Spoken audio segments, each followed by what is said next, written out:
Lo dijo él. A primera hora. Muy bien, 7:20. Clear Report hizo un trabajo de campo en el curso de este mes. Presentemos la ficha metodológica primerito. Siempre yo planteo, y me han escuchado en varias ocasiones, si usted recibe una encuesta que no tiene la base científica, la ficha metodológica, que no sabe cuál es la empresa que lo desarrolló, no le pare bola porque eso es cuento.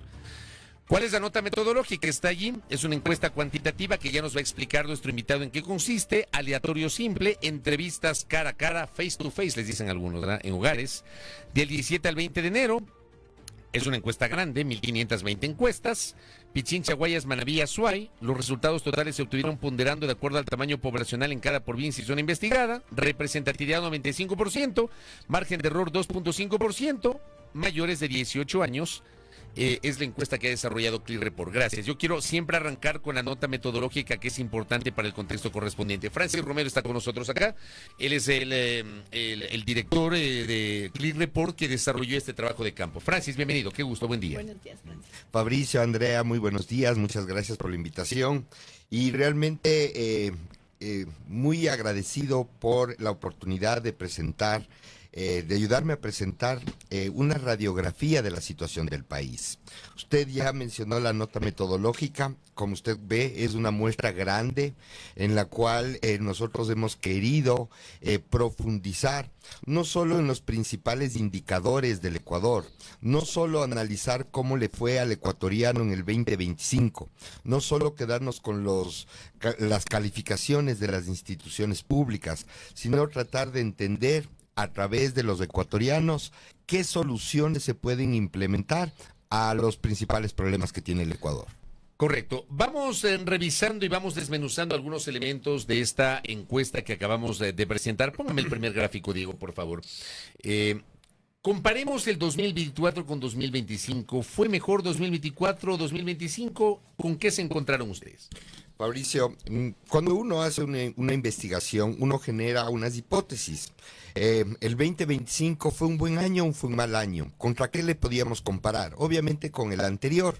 Es verdad que hay que reconocer que el Ecuador viene sumergido en una crisis de delincuencia, una crisis económica, una crisis de salud, pero no de ahora. Esta crisis económica viene, todos recordamos que la caída del precio del petróleo fue en el 2014, la crisis se agrava y se rompe la economía en el 2019, luego viene la pandemia y nunca hemos podido recuperarnos.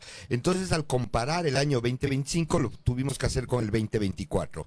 Y en todos los temas que nosotros hemos evaluado, sobresale principalmente el 2025, con excepción de dos, que tuvieron mejor salud en el 2024 y hicieron más deporte en el 2024. En los otros temas, como son el mayor tiempo dedicado a su familia, vacaciones, calidad de vida, frecuencia de relaciones sexuales y oportunidades y progreso personal, la situación económica, todos estos componentes de la vida son mejor valorados en el año 2025. Y tenemos una pregunta que resume el 2025, usando una escala del 1 al 10. ¿Qué calificación le darían al año, al 2025, siendo 1 pésimo y 10 excelente? Tenemos más del 80% de las menciones entre 6, 7, 8, 9 y 10, que son los positivos. ¿Qué quiere decir? Que en general el 2025 para la mayoría de ecuatorianos fue un buen año. Ok, vamos a revisar entonces también cuál es el principal problema que tiene el Ecuador en estos momentos, que fue otra de las preguntas que se realizó en esta encuesta. ¿Qué es lo que dijo entonces la ciudadanía ahí? Sí, Andrea, nosotros siempre evaluamos desde dos ópticas, el problema del país y el problema personal. Cuando hablamos del país sobresale obviamente la inseguridad con el 31%, la falta de empleo 27%. Y cuando hablamos del tema personal, el que no le deja dormir, el que le hace la vida imposible al ecuatoriano, en primer lugar están los temas económicos con el 25% y con 24% la inseguridad. ¿Qué quiere decir esto? La problemática es extremadamente clara. Hoy los ecuatorianos tienen dos problemas que no les dejan dormir, tanto como país como personalmente. Inseguridad y economía. Inseguridad y economía. La economía, obviamente, la falta de empleo, el alto costo de la vida, la dificultad que tenemos para cumplir con las obligaciones y el miedo que tenemos de salir a las calles es lo que afecta en este momento a los ecuatorianos. Pero miren ustedes ahí en ese gráfico que está en la pantalla, inseguridad, falta de empleo, lucha contra la corrupción, crisis económica, acceso a la salud, falta de ayuda del gobierno. En la parte personal, en cambio, problemas económicos, inseguridad, inestabilidad laboral. Yo les ataría esos tres. Exactamente. Luego los problemas de salud, que creo que los problemas de salud, Francis, son una derivación de lo primero también, ¿no? Exacto. No Mira, necesariamente, pero pueden ser una pueden derivación, ser. claro. Y, tema de a estrés, ver, salud mental, etcétera. Como usted ve, Fabricio, la realidad es que hay estos dos grandes problemas, que son los percibidos por la ciudadanía. Hay otros que vienen, que son consecuencia de estos, como la salud o como, por ejemplo, la corrupción. Pero una vez que tenemos la problemática, nosotros quisimos determinar cómo sienten que está hoy día el Ecuador. Póngame el siguiente gráfico, Dieguito. ¿No es cierto, Fabricio? Sabemos una cosa es, bueno, esta es la problemática, pero ¿cómo siente el ecuatoriano al país? Y cómo él está personalmente. Cuando hablamos del país, el 60% de las menciones son negativas. Cuando hablamos personalmente, el país está partido en dos. Tenemos la mitad, dice emociones positivas, y la otra mitad, 50-50, casi exacto, dice emociones negativas. ¿Qué quiere decir? A ver, hay un 50% que ha logrado de alguna manera consolidar una mejor situación económica. Lamentablemente, y esto es lo que hay que resaltar, hay un importante 50% que la sigue pasando mal, Fabricio. Hoy este 50% a través de la falta de empleo, a través de la falta de oportunidades, básicamente, no tienen para cumplir con lo básico que tienen que hacer para mejorar su situación económica. Entonces, cuando hablamos del país, 6 de cada 10 ecuatorianos dicen que la situación es mala, sobresaliendo la preocupación y la angustia, que son esas emociones extremadamente duras. Cuando hablamos ya de la situación personal económica, ahí ya vemos un equilibrio, hay un 50% que está optimista, esperanzado, confiado, seguro, y un 50% que está preocupado, angustiado, enfadado o pesimista. Y en ese mismo sentido, se responde una de las siguientes preguntas, ¿verdad? ¿Cómo siente que será la situación del país en 2026, que tiene casi los mismos porcentajes? Así es, Andrea. Mire, los ecuatorianos, y Fabricio sabe que somos siempre optimistas, no de ahora. Siempre vemos que las cosas pueden mejorar. Hoy el 55% dice que este 2026 va a ser mejor que el 2025 y un 59% dice que su situación económica va a ser mejor en el 2026 que en el 2025. Ese optimismo se ve reflejado en las expectativas que tiene el ecuatoriano con relación a este año. Pero obviamente estamos arrancando el año. Obviamente este mes de alguna manera permite que este optimismo y estas esperanzas estén marcadas mayoritariamente hacia el lado positivo. Ya veremos con el transcurso de los meses y realmente si es que se mejora o no se mejora la situación, iremos evaluando hacia dónde va la tendencia. Ok, y ahora me parece interesante lo que queremos mirar ahora mismo. El ranking. El ranking de las soluciones para reducir la delincuencia, si podemos ir ahí. Se ha puesto, digamos, del 1 al 10, ¿verdad? Por Sí. importancia para la ciudadanía. Exactamente, Andrea. Pero antes de poner el ranking, porque tenemos a los principales problemas los rankings, yo solo quisiera decir qué sugieren los ecuatorianos que debería ser el gobierno como prioridades. Primero está la seguridad, segundo el empleo y tercero el tema económico. Entonces, las prioridades que los ecuatorianos sugieren al gobierno van en orden y casi exacto matemáticamente con la situación de los problemas. Ahora, luego nosotros hicimos un análisis de la delincuencia, la inseguridad, que es uno de los principales problemas. En este mes no nos quisimos quedar solo identificando el problema, sino le pedimos a los ecuatorianos que nos ayuden a generar un ranking de posibles soluciones para reducir la delincuencia. En orden de importancia, la más mencionada fue un control migratorio más estricto. Todos somos testigos que las personas que nos asaltan, que nos vacunan, siempre hay un extranjero. Entonces sí se necesita eso un mayor vamos. control. Ahí solo voy a decir, es generalizar mucho, ¿no? Porque las estadísticas no dicen tanto eso, pero en todo Pero caso, sí están ahí. eso Lo es que nosotros percibe vemos, la ciudadanía. exactamente. Se necesita un mayor control para que no llegue cualquier persona. Sí debemos tener algún filtro. En segundo lugar, los ecuatorianos recomiendan mayor presencia policial y militar en las calles y barrios. Ustedes no saben el sentimiento de confianza, de protección que genera el verles en los barrios, en las calles, a la policía y a los militares. En tercer lugar, endurecimiento de penas. En cuarto lugar, obviamente, generar empleo. En quinto lugar, fortalecimiento del sistema judicial. Y después tenemos otras con menos mención estadística, pero importantes. Control de lavado de dinero, control efectivo de cárceles, coordinación entre policía, fiscalía y jueces, que hoy es casi nula, y fortalecimiento de inteligencia policial y militar. Pero a mí me parece, las dos primeras, que son las que tienen mayor importancia para los ciudadanos encuestados, o sea, tienen sentido, ¿no? La gente pide más control en las fronteras, pero también en el día a día pedimos mayor presencia de la policía en los barrios y en las calles. Sí, Fabricio, y eso se da por un tema que nosotros identificamos en una pregunta anterior. Usted sabe, Fabricio y Andrea, que siempre nos hemos sentido seguros de nuestras casas. Nuestros barrios han sido seguros. Siempre decimos, allá está el problema. ¿Ok? Siempre lo veíamos lejano. Hoy el 70% dice que no está seguro en su barrio. Un 54% dice que se siente poco seguro y un 14% nada seguro. 7 de cada 10 ecuatorianos hoy ya no se sienten seguros ni en su propio barrio.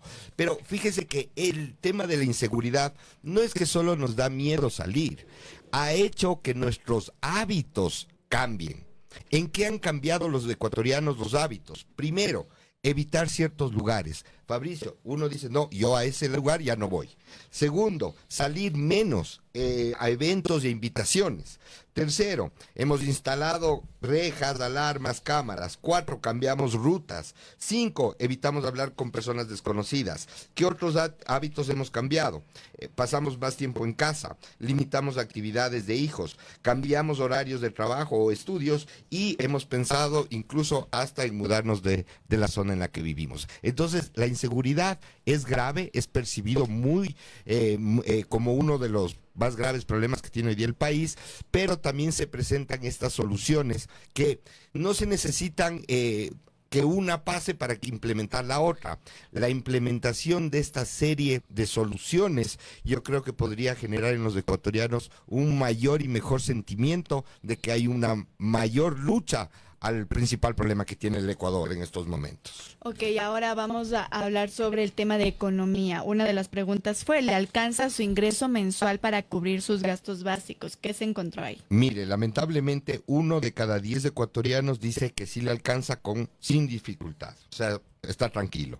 Un 56% dice que le alcanza, pero con mucha dificultad, y un 31% dice que definitivamente no le alcanza. Es decir, ese 30% todos los meses sale en contra. El nivel de preocupación con la calidad de vida, con el costo de la vida, es impresionante. El 70% dice que está muy preocupado o preocupado por la realidad que estamos viendo. Usted ve que hay un 50% de ecuatorianos que la siguen pasando mal. Entonces, este 50% realmente es consistente a lo largo de toda nuestra investigación.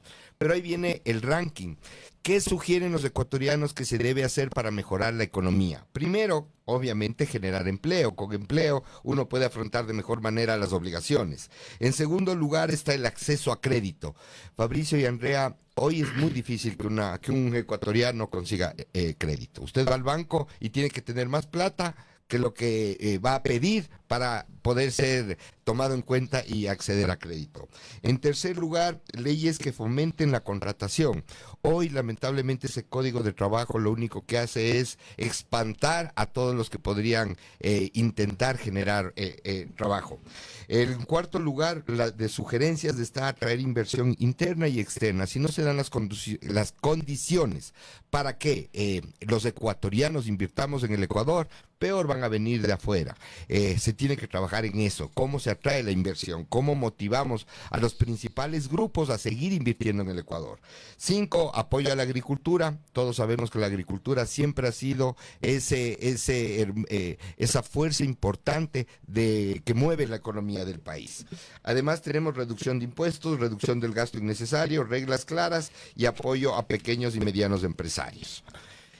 Una vez que analizamos el tema económico, que es otro de los problemas más graves del país, quisimos entender cómo mejorar el funcionamiento del Estado. Todos sabemos y estamos insatisfechos con los servicios que nos da el Estado. El Estado es llamado de cualquier forma, el Estado, el gobierno central, el Estado gobierno local, cualquier institución, el sector público. ¿Qué sugieren los ecuatorianos de salud? ¿Qué sugiere el ecuatoriano para mejorar el funcionamiento? Primero, reducir el tamaño o el gasto público. Segundo, fortalecer las instituciones de control. Si no se les controla, vamos a seguir teniendo el pésimo servicio que tenemos. Simplificación de trámites. Fabricio, en el siglo XXI, que usted vaya a una institución pública y le digan, pero tráigame la copia de la cédula, ya es una falta de respeto. La papeleta de votación. O sea, ¿qué pasa? Cuando además incluso la cédula se la puede sacar hay una APP para la cédula. Exacto, o sea, ya se pasan de ventanilla en ventanilla, ¿no? Luego tenemos evaluar a los funcionarios públicos. Si no hay una evaluación permanente, la calidad del servicio va a seguir siendo malo. Si es que a usted le van a evaluar, mire, cuando nosotros a nuestros clientes privados les hacemos clientes fantasmas, es una maravilla, porque en el mes la gente no sabe cuándo va a llegar el cliente fantasma. Entonces todos están pendientes de atender bien porque no saben quién les va a atender. Entonces, si es que todos saben que se les va a evaluar, sinceramente va a haber una mejoría en el trato. La última sugerencia es garantizar meritocracia en los cargos públicos. Fabricio, nunca antes en el Ecuador ha habido tantos profesionales, no con un título, con 2, con 3 títulos, y no tienen oportunidades. En honor al tiempo, 2 gráficos finales queremos revisar con Francis Romero el Click Report. El primero es el de aprobación o desaprobación de la gestión institucional. Entonces nos encontramos, póngame el siguiente grafiquito, Diego, que las Fuerzas Armadas, esto es histórico, sigue siendo la institución mejor valorada. Este es un tema histórico en el Ecuador. Y la menos valorada o la peor valorada es el Consejo de la Judicatura. Analicemos este gráfico, Francis. Fabricio, como usted menciona, nuevamente las Fuerzas Armadas tienen el top de aprobación por parte de los ecuatorianos con el 69%, la Policía Nacional 53%. Todas han bajado, tenían un poco más hace un trimestre que evaluamos. El presidente de la República tiene 47% de aprobación a la gestión, los medios de comunicación privados 45%, la Asamblea, ahí cambia, mayoritariamente el 65% desaprueba la gestión de la Asamblea Nacional, el 72% desaprueba el sistema de justicia, el Consejo de Participación Ciudadana y Control Social 69% desaprueba, y el Consejo de la Judicatura, que realmente estos meses lo único que ha generado es consolidar esta mala imagen que tienen. 80% desaprueba, apenas un 16% de la población aprueba. ¿Qué quiere decir eso? Sin duda alguna, los números yo creo que llaman a que haya un cambio radical en el Consejo de la Judicatura. Por menos, otros funcionarios decentes han dado un paso al costado. Creo que el Consejo de la Judicatura, si no entiende el mensaje, si no entiende la realidad, si no llegan a ver la magnitud de los casos que se han denunciado, es que ya hay que hacer otro tipo de acciones, porque no podemos nosotros estar sujetos a todo lo que se ha visto y ha sido expuesto públicamente que pasa en el Consejo de la Judicatura. Vamos a revisar ahora entonces el agrado del presidente Daniel Noboa. ¿Qué se preguntó aquí y qué es lo que respondió la ciudadanía? Andrea, en nuestra investigación hicimos un bloque sobre el presidente de la República. Una vez que evaluamos la aprobación de su gestión, que es del 47%, quisimos entender el nivel de agrado y obviamente cómo le ven a él desde que asumió la presidencia. La primera pregunta que hicimos es, en comparación con el inicio de su mandato, su opinión sobre el presidente Daniel Noboa, ¿mejoró, se mantuvo igual o empeoró? El 56% dice que se mantiene igual, un 13% dice que mejoró y un 31% dice que empeoró. Pero no nos podíamos quedar con eso porque no nos está diciendo casi nada, sino que sigue igual el 55%. Le dijimos usando una escala del 1 al 10, siendo 1 que le desagrada y 10 que le agrada, ¿qué calificación le daría, qué tanto le agrada, perdón, el presidente Daniel Noboa? Y aquí tenemos, esto es lo más transparente que se puede hacer en investigación, es usar esta escala, en la cual no hay puntos medios, en la cual del 1 al 5 es negativo y del 6 al 10 es positivo. Obviamente los 6 y 7 no son excelentes, no son, me encanta, pero es una calificación positiva. Si usted suma del 6 al 10 tenemos más del 55% de agrado. ¿Qué quiere decir esto? Hoy el presidente tiene más agrado ¿qué calificación positiva a su gestión? Yo ponía un ejemplo, recordemos la época de Guillermo Lasso. Guillermo Lasso tenía, cuando cumplió su palabra de vacunar a los ecuatorianos, nosotros evaluamos, y tenía una calificación altísima a su gestión, porque era maravilloso, cumplió su palabra, y tenía más del 80% de calificación positiva. Pero cuando hablábamos del agrado, decían, él está cumpliendo. Yo le califico bien su gestión, pero no me agrada mucho. Aquí es al revés. Hoy un grupo importante de ecuatorianos dicen, el presidente me cae bien, pero no está haciendo bien las cosas. Y aquí, por ejemplo, dice, esto quisiera entender, porque hay una pregunta que dice, ¿cuál ha sido el mayor acierto del gobierno de Daniel Noboa? Y otra pregunta que dice, ¿y cuál ha sido el mayor error del gobierno de Daniel Noboa?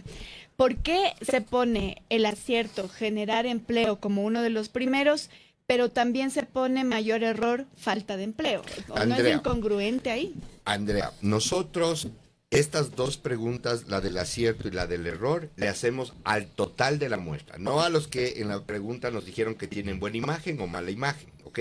Entonces, al usted abrir esta pregunta al 100% y a gente que sinceramente no le quiere al presidente, usted le pregunta cuál ha sido el mayor error, propenden a decir, por ejemplo, ninguno, no ha hecho nada, pero le decimos, pero por favor, díganos qué es lo mejor que ha hecho el presidente.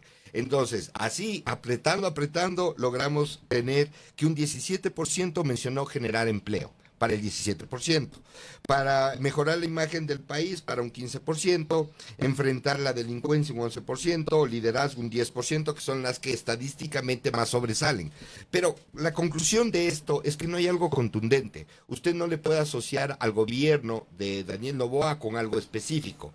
Por ejemplo, cuando nosotros hacíamos esta pregunta, en el mismo ejemplo de Guillermo Lasso, veíamos que algo positivo era habernos vacunado, que es bueno. Más del 40-50% daba esa respuesta.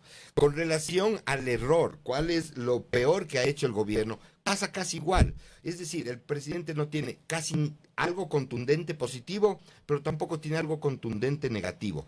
¿En qué sobresale? Que no ha cumplido sus promesas de campaña, 25%, falta de empleo, 17%, falta de resultados en seguridad, 15%, falta de ayuda social, que se van diluyendo. Entonces, aquí vemos que la conclusión básica es que todavía tiene oxígeno, todavía tiene espacio para gobernar, todavía puede él, con el apoyo, con el agrado que tiene, todavía puede de alguna manera consolidar o revertir. Esto se verá en los meses siguientes. Aquí el ecuatoriano lo que busca de sus líderes es soluciones y respuestas a sus problemas. Si es que el presidente en estos meses realmente logra generar resultados que el ecuatoriano lo pueda sentir, balar, tocar, yo creo que su imagen se consolidará, o caso contrario, los resultados reflejarán el deterioro y básicamente la falta de cumplimiento de resultados reales harán que él pueda seguir bajando. Correcto. Francis, gracias por el tiempo y por la explicación, muy amable. Fabricio, Andrea, gracias a ustedes, Gracias. un lindo día a todos.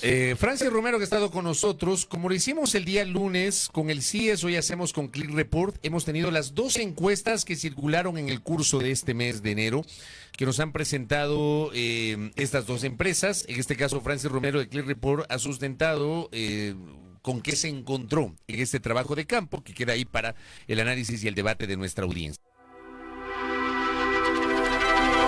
Primera plana.